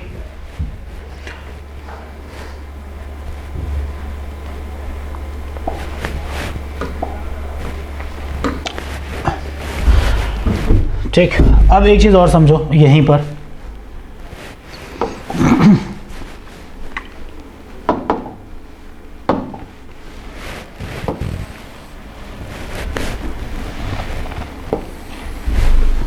मान लो ये एक रोप है।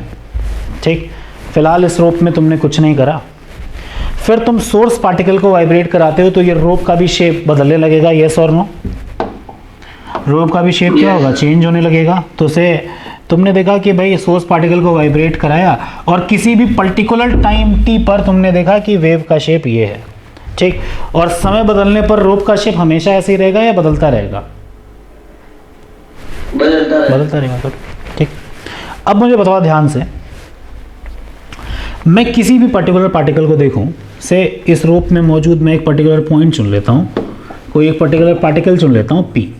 अगर तुम बहुत ध्यान से देखो, क्या ये पी कुछ ऐसे चल रहा होगा, है ना? और जो हमारी वेव है वो कुछ इस डायरेक्शन में जा रही होगी with a particular velocity v, आगे ना? तो लॉजिकली एक बात सोचो, क्या वेव में दो तरह की वेलोसिटीज पर बात हो सकती है? पहला कि एनर्जी किस रफ्तार से जा रही है, दैट इज v, जिसे आप कह देते हैं वेव वेलोसिटी, जैसे आप कह देते हैं वेव वेलोसिटी। और दूसरा पार्टिकल किस रफ्तार से वाइब्रेट कर रहा है, यस और नो? Yes sir. ठीक है, दूसरा क्या है? पार्टिकल किस रफ्तार से वाइब्रेट कर रहा है। तो मुझे बताओ, वेव वेलोसिटी और पार्टिकल वेलोसिटी सेम बात, अलग बात? अलग बात। अलग बात। गुड, ये गुड, समझ में? और गुड, और आप अच्छे से जानते हैं एसएचएम में वेलोसिटी का मैग्नीट्यूड भी बदलता है और डायरेक्शन भी। मतलब ये पार्टिकल वेलोसिटी अलग अलग टाइम पे अलग अलग होगी, लेकिन ये वैल्यू फिक्स होगी। Yes sir. लेकिन ये वैल्यू क्या होगी? फिक्स होगी। ठीक, समझ में आई बात? ठीक, ये वैल्यू क्या होगी? फिक्स। और सुनो, बहुत ध्यान से सुनना। तो तुम मुझे एक चीज और मुझे बताओ ध्यान से, मैंने कोई और पार्टिकल देखा, से मैं कोई ये पर्टिकुलर पार्टिकल चुन लेता हूं P, जो कि ओरिजिन से किसी दूरी x पर है। ठीक, जो कि ओरिजिन से किसी दूरी x पर है। ठीक, अब तुमने क्या करा, ध्यान से सुनना, तुमने क्या करा, सोर्स पार्टिकल को जो SHM दिया था, सोर्स पार्टिकल मतलब समझ रहे हो, वो पार्टिकल जो ओरिजिन पर है, वो पार्टिकल जो कहाँ है? ओरिजिन पे। सोर्स पार्टिकल का मतलब यही है ना? Yes sir. ठीक, समझ में? ठीक, ये क्लियर हो गया ना? ठीक, अच्छा, तो सोर्स पार्टिकल के जो ओरिजिन की इक्वेशन, मतलब ओरिजिन पर जो किसी भी टाइम टी पर SHM कर रहा है, उसकी इक्वेशन है a sin omega T plus phi. ठीक, समझ में? तुम एक बात बिल्कुल लॉजिकली समझ के बताना, अगर मैं t की वैल्यू से मैं रख दूं, t की वैल्यू 10 सेकेंड रख दूं, t की वैल्यू रख दूं 10 सेकेंड, ठीक, तो मुझे क्या पता चलेगा? मुझे ओरिजिन वाले पार्टिकल की पोजीशन पता चलेगी या पार्टिकल p की पोजीशन पता चलेगी? ओरिजिन वाले की पता चलेगी। गुड, ठीक, समझ में? ये क्लियर है ना? मुझे क्या पता चलेगी? ओरिजिन वाले की इक्वेशन पता चल जाएगी। ये बात समझ में आई? यस। ठीक, या एग्जैक्टली कहूं तो सोचो, अगर मुझे t is equal to 10 seconds पता है, टाइम पता है तो तुम बहुत ध्यान से देखो, मुझे ओरिजिन वाले पार्टिकल की पोजीशन पता चल जाएगी, मुझे ओरिजिन वाले पार्टिकल की रफ्तार पता चल जाएगी, या एग्जैक्टली कहूँ तो मुझे ओरिजिन वाला पार्टिकल कहाँ पर है, कौन से डायरेक्शन में जा रहा है, किस रफ्तार से जा रहा है, क्या ये सब कुछ पता चल जाएगा? Yes sir. है ना? ठीक ठीक। या एग्जैक्टली कहूँ तो भाई ओरिजिन वाला पार्टिकल क्या कर रहा है ये पता चल जाएगा, यस और नो? Yes sir. ठीक समझ में? ठीक। अब हमें जो है ना, हमें ओरिजिन वाले पार्टिकल की इक्वेशन नहीं चाहिए होती है। जब हम अब पढ़ने जा रहे हैं वेव इक्वेशन की, वेव इक्वेशन क्या होती है, ठीक? तो बेसिकली समझो, वेव इक्वेशन असल में इस पूरे स्ट्रिंग पर मौजूद किसी भी पार्टिकल की इक्वेशन है। समझ में? ये जो इक्वेशन है ये किसकी इक्वेशन है? एसएचएम की। ठीक, समझ में है? लेकिन जो वेव इक्वेशन अभी हम लिखेंगे वो असल में क्या होगी? इस स्ट्रिंग पर मौजूद किसी भी पार्टिकल की पोजीशन बताने के लिए। मेरी बात समझ में आई? Yes sir. ठीक है, ठीक है। चलो पहले तो ये बात समझ में आ गई कि भाई किसी भी पार्टिकल की पोजीशन, किसी भी पार्टिकल की वेलोसिटी, किसी भी पार्टिकल का एक्सेलरेशन बताने के लिए हम जिस इक्वेशन का इस्तेमाल करते हैं वो कौन सी इक्वेशन है? वेव इक्वेशन है। मेरी बात समझ में आई? तो अब जो अगली चीज़ अपन निकालने जा रहे हैं वो है equation of a travelling wave, या फिर equation of a simple harmonic wave. Heading डाल दें। ठीक, मेरी बात समझ में आई? चलो अब एक चीज और देखो ध्यान से। ठीक, ओरिजिन पर मौजूद पार्टिकल और एक्स पर मौजूद पार्टिकल के बीच में दो बातें कॉमन है। क्या? कि दोनों पार्टिकल्स के एसएचएम का एम्पलीट्यूड सेम है और दोनों पार्टिकल्स के एसएचएम का टाइम पीरियड सेम है। यस और नो? Yes sir. ठीक, गुड, समझ में है? अब एक चीज और समझना ध्यान से। ठीक, मतलब सोर्स वाला भी पार्टिकल एसएचएम कर रहा है और पी वाला पार्टिकल भी क्या कर रहा है? एसएचएम कर रहा है। ठीक, समझ में है? ठीक, हाँ, लेकिन एक चीज का अंतर है दोनों में कि क्या ओ से लेकर के पी तक एनर्जी ट्रांसफर होने में कुछ समय लगा होगा? Yes sir. तो कॉमन सेंस से मैं ये बात समझ सकता हूं कि किसी भी टाइम टी पर जो सोर्स का पार्टिकल करेगा, क्या पी पर मौजूद पार्टिकल वही काम थोड़ी देर बाद करेगा? Yes sir. थोड़ी देर बाद करेगा, है ना? ये बात समझ में आ गई ना? ठीक, चलो अब ध्यान से सुनना। ठीक,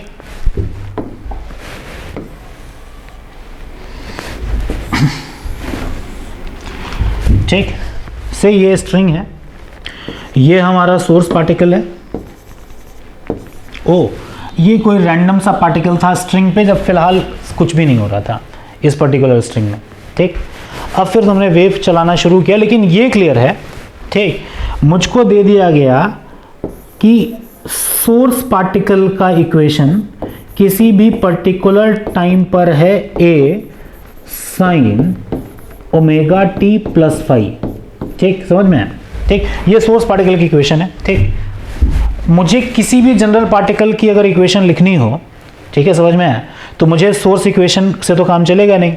मुझे सोर्स की इक्वेशन की जरूरत पड़ेगी या पी की इक्वेशन की जरूरत पड़ेगी? अगर पी का पोजीशन, पी का वेलोसिटी, पी का एक्सेलरेशन चाहिए तो मुझे पी के लिए इक्वेशन चाहिए होगा ना? यस और नो? यस। ठीक, लेकिन देखो एक चीज बिल्कुल क्लियर है। क्या? कि किसी भी टाइम टी पर, किसी भी टाइम टी पर पार्टिकल पी जो कुछ भी कर रहा होगा, ध्यान से सुनना, क्या सोर्स पर मौजूद पार्टिकल कुछ टाइम पहले कर चुका होगा? Yes sir. है ना? ये बात समझ में आई? अरे ये बात समझ में आई? Yes sir. अच्छा, कितना देर पहले किया होगा?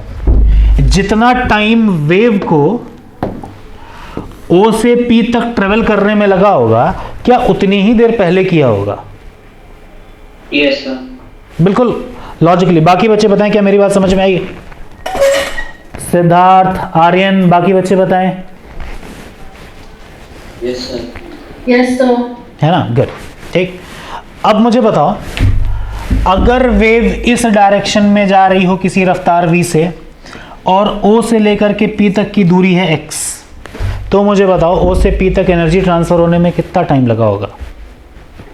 x by v।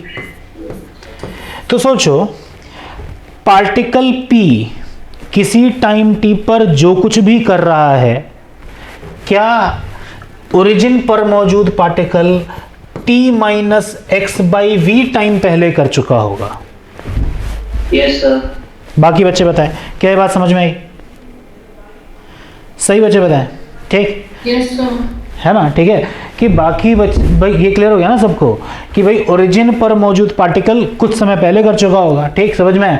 तो पार्टिकल पी टी टाइम पर जो कुछ भी कर रहा है, ओरिजिन पर मौजूद particle t minus x by v time पहले कर चुका होगा, हाँ कि ना? Yes sir. तो सोचो, अगर मैं ओरिजिन पर मौजूद पार्टिकल की इक्वेशन में टाइम टी की जगह t minus x by v डाल दूं, ठीक, तो मुझे पता चल जाएगा कि भाई x बाई वी टाइम पहले ये पार्टिकल क्या कर रहा था, हाँ कि ना? Yes sir. तो क्या मुझे ये पता चल जाएगा कि इस समय p क्या कर रहा है? Yes sir. ठीक, फिर से ऐसा समझो, जैसे मान लो मैं हूं, नाम क्या है आपका? हर्ष। हर्ष, ठीक। जैसे मान लो क्या हो कि से मैं जो कुछ भी आज करता हूं, समझ में आया? ठीक, हर्ष मुझसे छोटा है तो पक्की बात है कि क्या पता ये वही चीजें कुछ टाइम बाद करे, यस और नो? Yes sir. ठीक, समझ में आया? ठीक, अब सोचो ध्यान से, ठीक, समझ में आया? से अब सिंपल सी बात है, देखो से मुझे पता है कि मैं आज क्या कर रहा हूं, समझ में आई बात? मुझे पता है कि मैं आज क्या कर रहा हूं, ठीक, समझ में आया? तो ये पक्की बात है कि से मान लो 2022 में मैं जो कुछ भी करूंगा, मुझे पता है कि इसके 8 साल के बाद यानी कि 2030 में वही काम हर्ष करेगा। पहले बताओ, ये इतनी बात समझ में आई?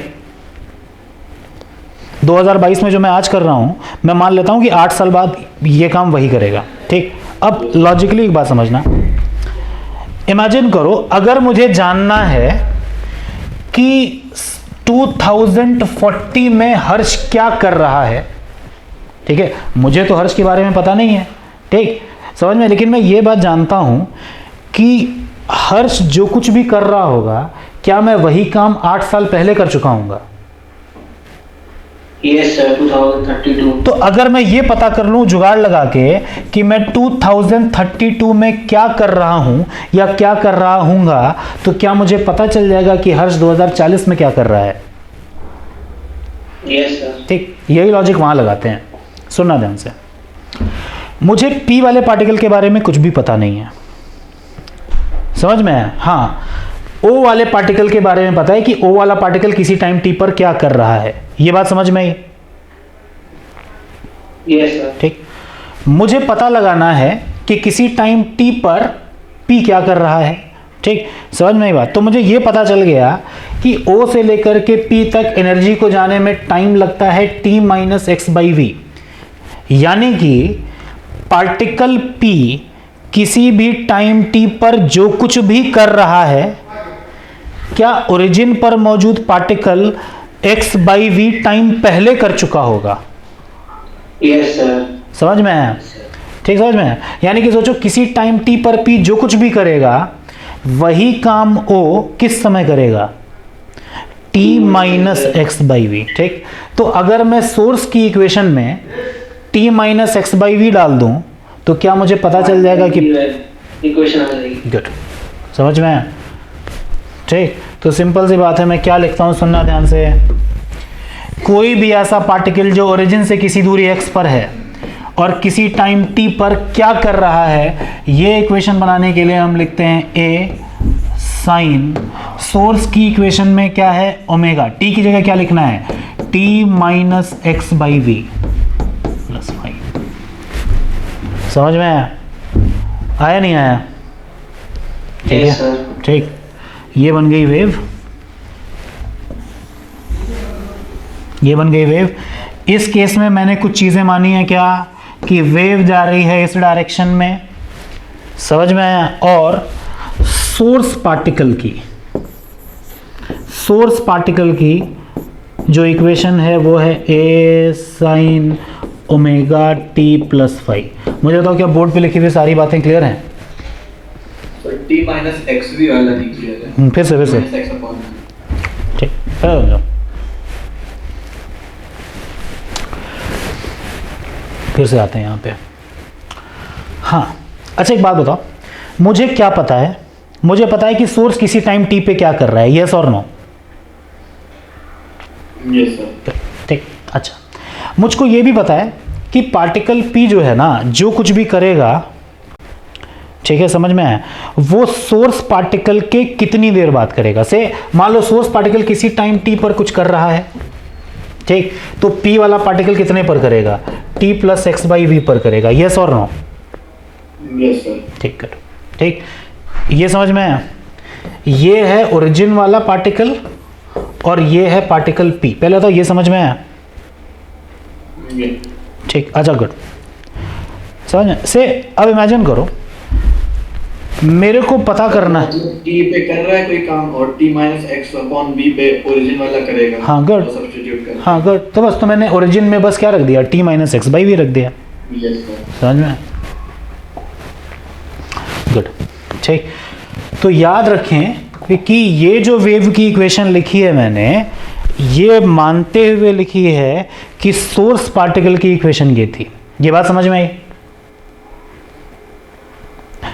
ठीक, अब सोचो इस स्ट्रिंग में बहुत पार्टिकल्स होंगे, ठीक भाई, कोई पार्टिकल होगा यहाँ कहीं किसी दूरी x1 पे, कोई पार्टिकल यहाँ कहीं होगा किसी दूरी x2 पे। तो सोचो अगर मैं इस इक्वेशन में x की जगह x1 रख दूं तो मुझे पता चल जाएगा ना कि x1 वाला पार्टिकल किसी टाइम t पर कहाँ है, है ना, या फिर x की जगह x2 रख दूं, ठीक समझ में आया, तो मुझे ये पता चल जाएगा कि किसी भी पार्टिकल की मतलब कोई भी पार्टिकल जो x2 पर है उसकी पोजीशन कहाँ है, हाँ कि ना?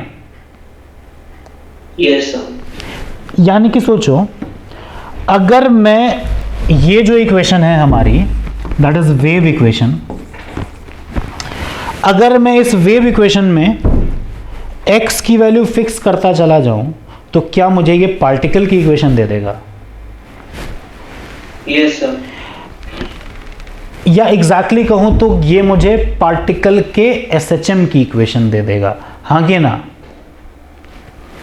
Yes sir. अरे बात समझ में आई। अगर मैं x की value x1, x2, x3, x4 अलग अलग पार्टिकल्स के लिए x की वैल्यू अलग अलग है, तो अगर मैं यहाँ पर x1 रख दूँ या x2 रख दूँ या x3 रख दूँ या x4 रख दूँ, तो क्या मुझे ये इन सभी पार्टिकल्स के एसएचएम की इक्वेशन दे देगा, हाँ कि ना? Yes sir. तो इसका Yes. मतलब सुनना ध्यान से क्या है, इसका मतलब ये है कि अगर मैं वेव की इक्वेशन में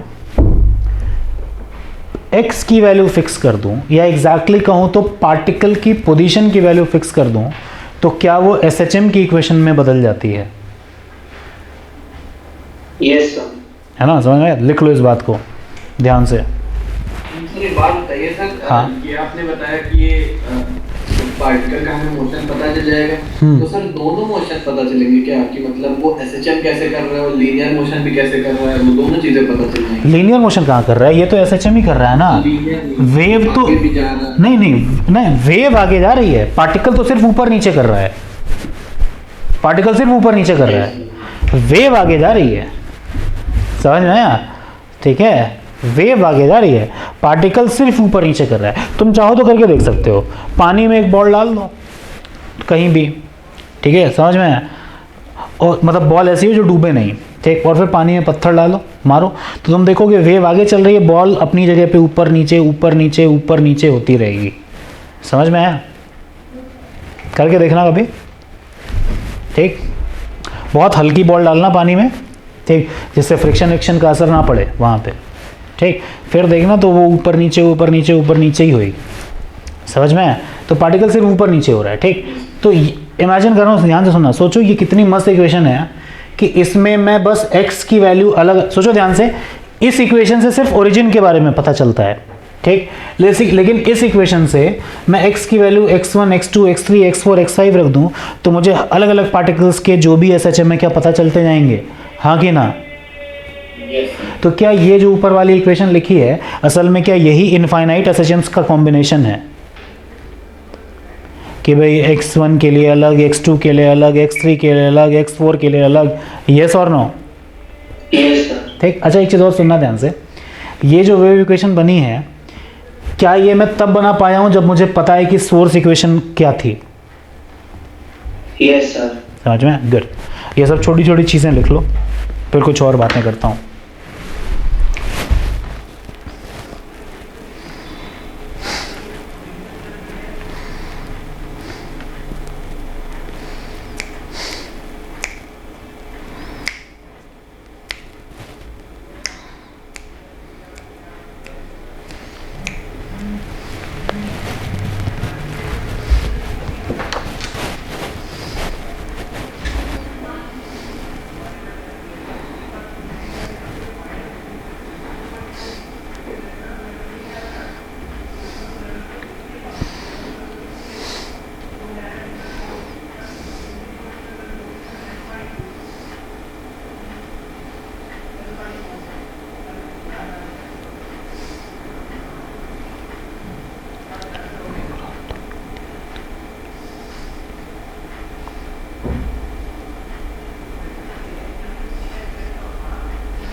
हाँ ये सारी बातें लॉजिकली लिख ली?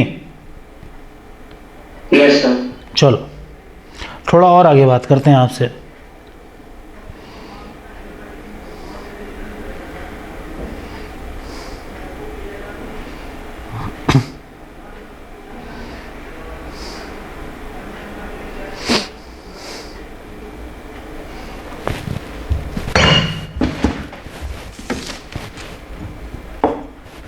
चले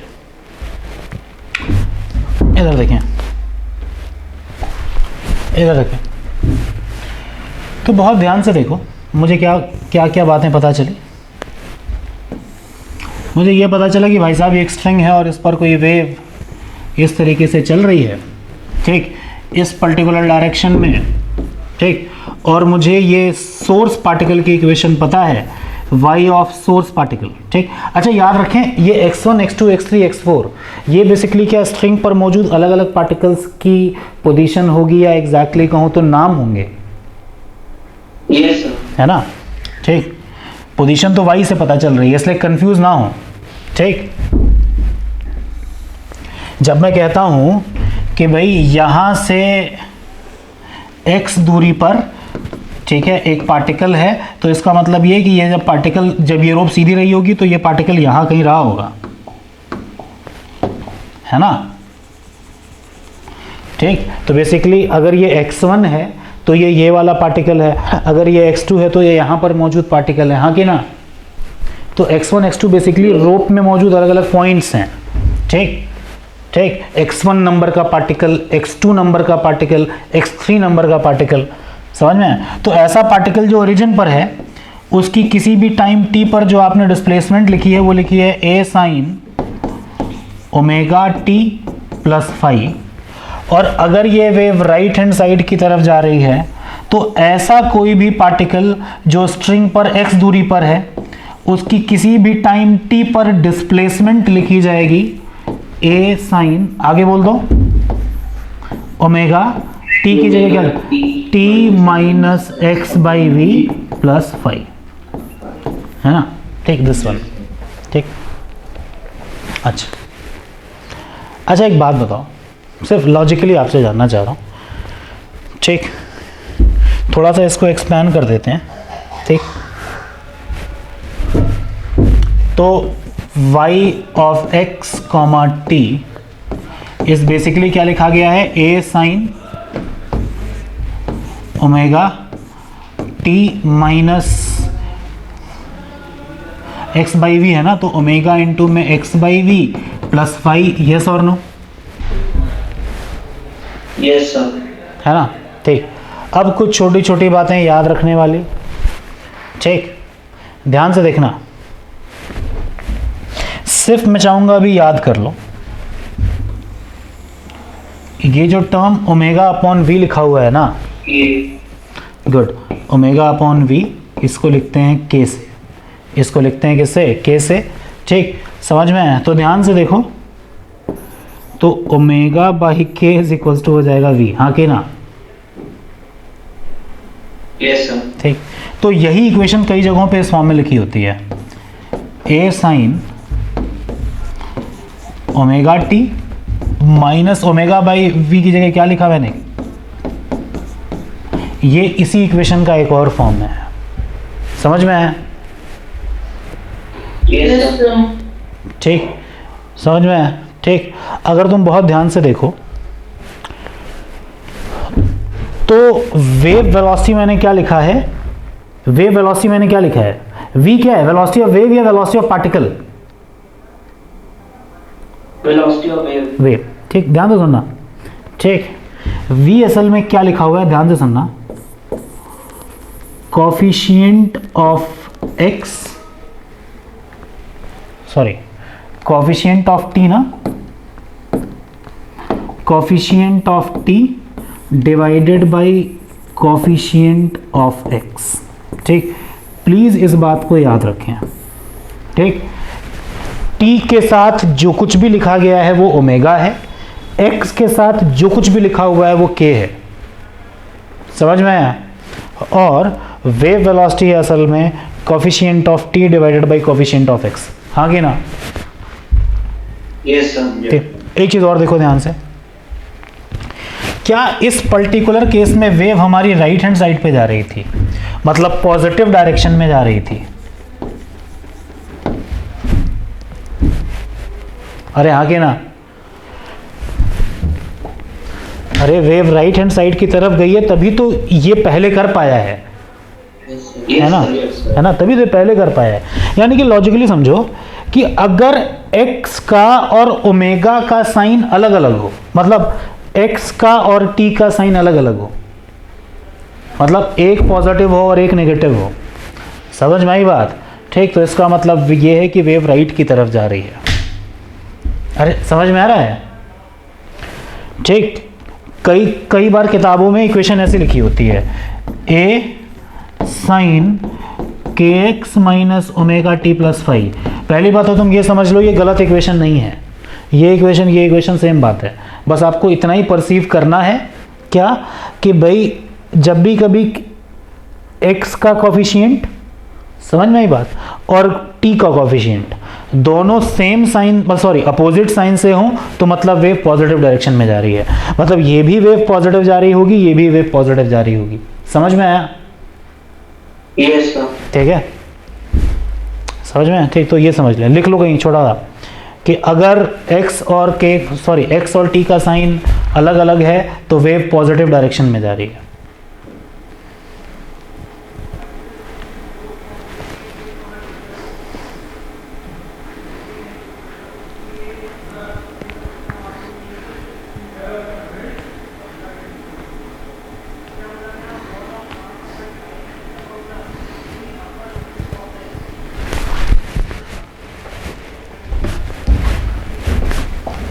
आगे बढ़े यहां से,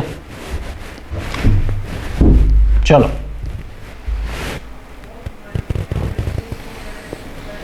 अब ये चीज खुद से बताना, कोई गलत मत करना। मान लो एक वेव है इस फॉर्म में, ठीक, सोर्स की इक्वेशन है a sine omega T plus five, ये किसकी इक्वेशन है? सोर्स की, दैट इज 0, t वाले पार्टिकल की इक्वेशन है, ठीक। लेकिन वेव इधर जा रही है, ठीक, समझ में आया? तो क्या तुम वेव इक्वेशन लिख दोगे? अब जो सीखा है उसके बेसिस पे बताओ।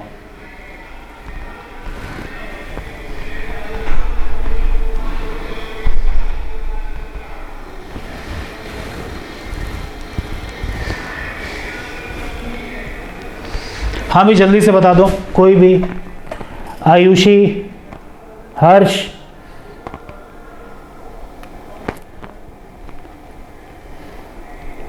जस्ट आर्यन बेटा,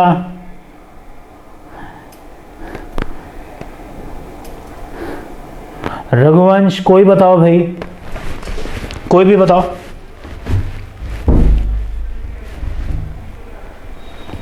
हाँ भाई बताएं बताएं।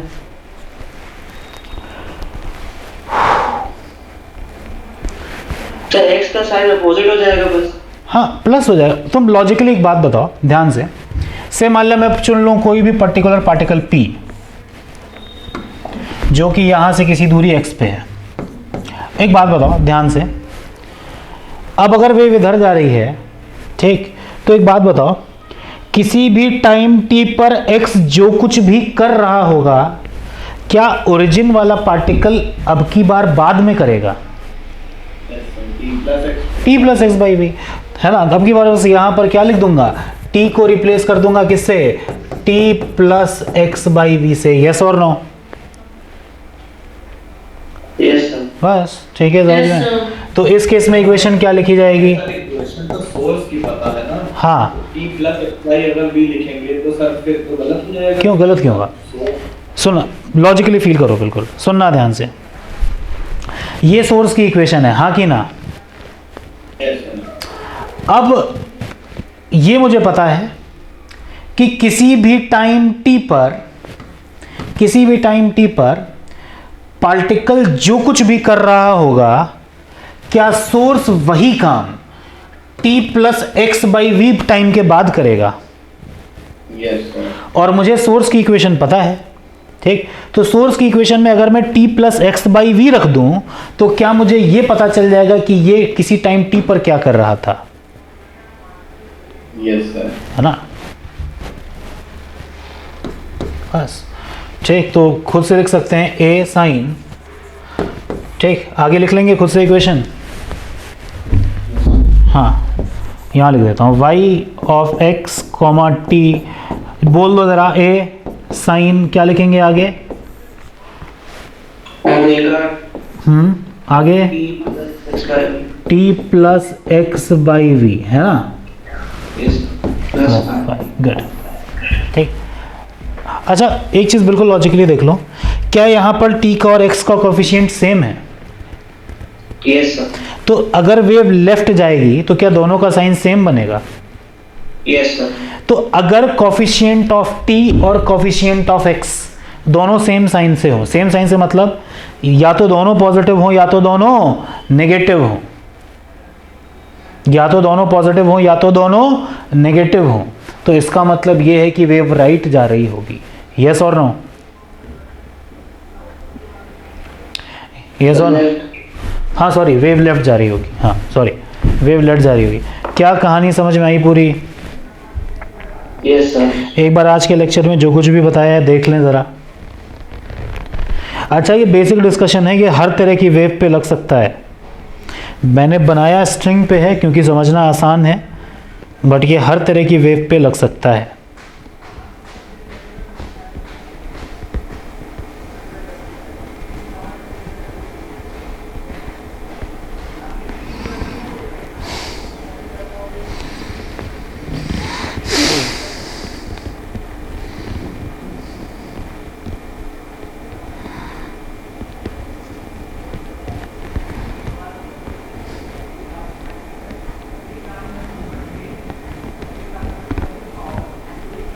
यस सर, लिख लिया।